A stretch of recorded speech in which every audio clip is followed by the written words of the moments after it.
हाँ बच्चों, K. N.. Maurya classes में आप लोगों का स्वागत है। आज हम लोग क्लास 11th में ब्रायोफाइटा और टेरोफाइटा पढ़ लिए थे। ब्रायोफाइटा में मांस पढ़ा गया था और टेरोफाइटा में फर्न पढ़ा गया था। तो दोनों ब्रायोफाइटा और टेरोफाइटा, मांस और फर्न में there are many similarity between their life cycle. दोनों के जीवन चक्र में काफी समानताएं होती हैं। इस समानताओं के बारे में आज की कौन कौन सी समानताएं मांस और फर्न के जीवन चक्र में पाई जाती हैं उसके बारे में अध्ययन किया जाएगा। तो चलिए देखते हैं। दोनों के युग्मकोद्भिद अवस्थाओं, दोनों के जीवन चक्र में दो ही पीढ़ियां होती हैं, युग्मकोद्भिद गैमेटोफाइट और स्पोरोफाइट बीजाणु उद्भिद। युग्मकोद्भिद अगुणित पीढ़ी होती है और बीजाणुद्भिद क्या होती है, द्विगुणित पीढ़ी। पीढ़ियां दोनों में पाई जाती हैं। चलिए, मांस तथा फर्न के जीवन चक्र में समानता। युग्मकोद्भिद गैमेटोफाइट मांस में पाई जाती है। गैमेटोफाइट, इसमें गैमेट्स बनते हैं, इसका उद्देश्य, इसमें जनन अंग होते हैं और उस जनन अंगों के अर्धसूत्री विभाजन से युग्मक का निर्माण होता है। युग्मक निर्माण की क्रिया ही युग्मकोद्भिद अवस्था का उद्देश्य होता है। गैमेटोफाइट स्टेज, तो मांस में गैमेटोफाइट से नर और मादा युग्मकों का निर्माण होता है। फर्न में ये युग्मकोद्भिद अवस्था प्रोथाइलस होती है। क्या होती है? फर्न में युग्मकोद्भिद अवस्था क्या होती है? प्रोथाइलस। हार्ट शेप स्ट्रक्चर होता है, हृदय के संरचना की तरह संरचना होती है। इस प्रोथाइलस मोनोइसियस होता है, उभय लिंगाश्रयी बच्चों, बियरिंग बोथ सेक्स ऑर्गन। इस प्रोथाइलस जैसी संरचना जो हृदय की आकृति का होता है, इसमें दोनों जनन अंग उपस्थित होते हैं। फर्न के जीवन चक्र में युग्मकोद्भिद अवस्था की संरचना के रूप में प्रोथाइलस, और इसके ऊपरी सिरे पर जो है मादा जनन अंग और निचली सिरे पर नर जनन अंग पुधानी स्थित होती है। तो प्रोथाइलस फर्न का युग्मकोद्भिद है। दोनों में अगुणित हैप्लॉइड कोशिका सेल पाए जाते हैं। दोनों में हैप्लॉइड अगुणित युग्मकोद्भिद में जो अर्धसूत्री विभाजन के फलस्वरूप युग्मकों का निर्माण होता है, उसमें हैप्लॉइड नंबर ऑफ क्रोमोसोम, गुणसूत्रों की संख्या अगुणित होती है। अगुणित का मतलब जैसे कुल गुणसूत्र सपोज करिए कि 12 है, तो अगुणित गुणसूत्रों की संख्या 6 हो जाती है। 14 है तो 7 हो जाती है। ठीक है। Both are formed by the germination of spore. Spore, दोनों का निर्माण बच्चों बीजाणु के अंकुरण से होता है। बीजाणु क्या है आपको बताया गया था, बीज नहीं लेकिन बीज जैसी संरचना पाई जाती है। Seed like structure but do not real seed but come to contact to favourable condition take part in the process of germination for the new plant. ये बीजाणु स्पोर बीज जैसी संरचना है लेकिन बीज नहीं होती है, और जब अनुकूल दशाएं आती हैं तो ये अंकुरित होकर नए पौधे का निर्माण करता है, बीजाणुद्भिद का निर्माण करता है। ये स्पोर बच्चों both having sex organ for sexual reproduction.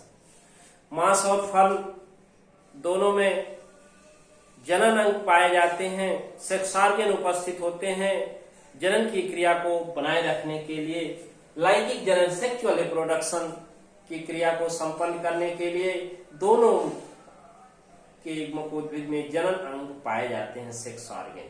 अब ये जनन अंग दो रूपों में होते हैं बच्चों, नर जनन अंग और मादा जनन अंग। तो ये सेक्स ऑर्गन पुधानी और स्त्रीधानी, एंथ्रीडिया और आर्चिगोनिया, पुधानिया और स्त्रीधानिया पाई जाती हैं। दोनों में पुधानिया पाई जाती हैं। नर जनन अंग मेल सेक्स ऑर्गन, एंथ्रीडिया पुधानी होती है, और फीमेल सेक्स ऑर्गन मादा जनन अंग क्या होता है, स्त्रीधानी। इस तरह से दोनों में नर युग्मक मेल गैमीट, दोनों की नर जनन अंग पुधानी से नर युग्मक मेल गैमीट जो होता है चल पुमड़ मोटाइल एंथ्रोजॉइड होता है। नर युग्मक क्या होता है, चल होता है। वो क्या होता है, पुमड़ एंथ्रोजॉइड होते हैं। एंथ्रोजॉइड पुमण को मेल गाइमिड कहते हैं और दोनों में ये चल होते हैं, मोटाइल होते हैं। क्यों? बियरिंग द लोकोमोटिव ऑर्गन फ्लैजुलम, इसमें पक्ष पाए जाते हैं, कसाव पाए जाते हैं, ये सिलिएटेड होते हैं और उसी सिलिया के द्वारा गति करते हुए मादा युग्मक तक पहुंचते हैं, इसलिए चल होते हैं, मोटाइल होते हैं बच्चों मेल गाइमिड्स दोनों के। बोथ हैविंग फीमेल गाइमिड वो स्फीयर, दोनों में मादा युग्मक जो होता है वो स्फीयर अंडगोल जो नॉन मोटाइल अचल होता है। दोनों में मांस और फर्म के जीवन चक्र में जो मादा युग्मक उद्भिद में बनते हैं वो अचल होते हैं, क्योंकि इसमें प्रचलन अंग नहीं पाया जाता है, लोकोमोटिव ऑर्गन नहीं पाया जाता है बच्चों।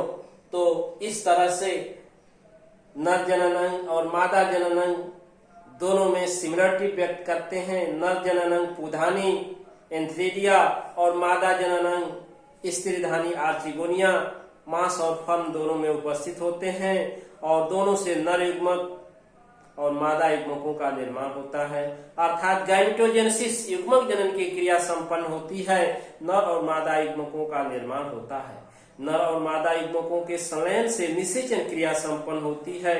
फर्टिलाइजेशन निषेचन क्रिया के लिए जल आवश्यक होता है। Both having female gamete and sphere non motile, इस तरह से दोनों में नर युग्मक चल और मादा युग्मक अचल होता है। ध्यान दीजिए, motile and non motile male and female gamete are present both gametophyte. Moss और फर्म दोनों के युग्मक उद्भिद में नर युग्मक चल होता है और मादा युग्मक क्या होता है? अचल होता है। दोनों में निषेचन के बाद स्पोरोफाइट का निर्माण होता है।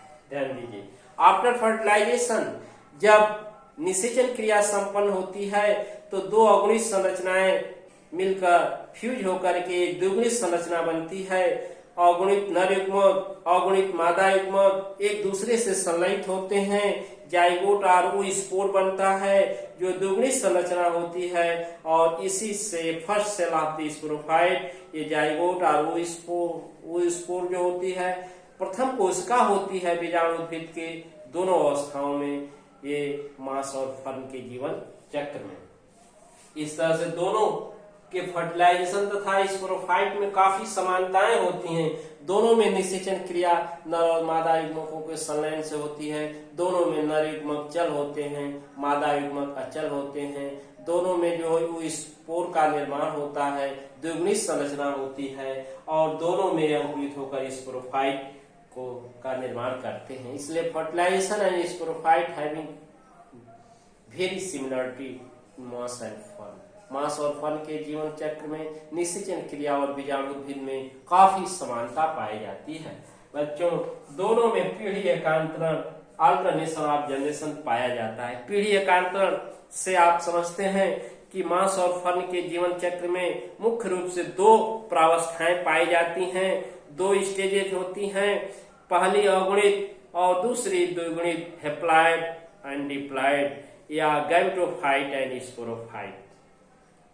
गैमेटोफाइट जो है युग्मकोद्भिद पीढ़ी की प्रथम कोशिका स्पोर बीजाणु होती है, जबकि बीजाणुद्भिद पीढ़ी की प्रथम कोशिका युग्मनज जाइगोट होती है। स्पोर के अंकुरण से गैमेटोफाइट युग्मकोद्भिद का निर्माण होता है और जाइगोट से जो है बीजाणुद्भिद का निर्माण होता है। इसलिए दोनों पीढ़ियां मांस और फर्म के जीवन चक्र में एक के बाद एक करके आती रहती हैं। इसी को बच्चों अल्टरनेशन ऑफ जनरेशन कहते हैं, पीढ़ी एकांतरण कहते हैं। इस तरह से आज हम लोग सिमिलरिटी पढ़े, मांस और फर्म के जीवन चक्र या युग्मकोद्भिद अवस्था में समानताओं के बारे में पढ़े। तो इस वीडियो में हम लोग ब्रायोफाइटा और टेरिडोफाइटा के बीच सिमिलरिटी, यदि ब्रायोफाइटा और टेरिडोफाइटा में समानता पूछे तब भी इसी में से आप दे सकते हैं, और मांस और फर्म के बीच सिमिलरिटी पूछे तब भी आप इसी में से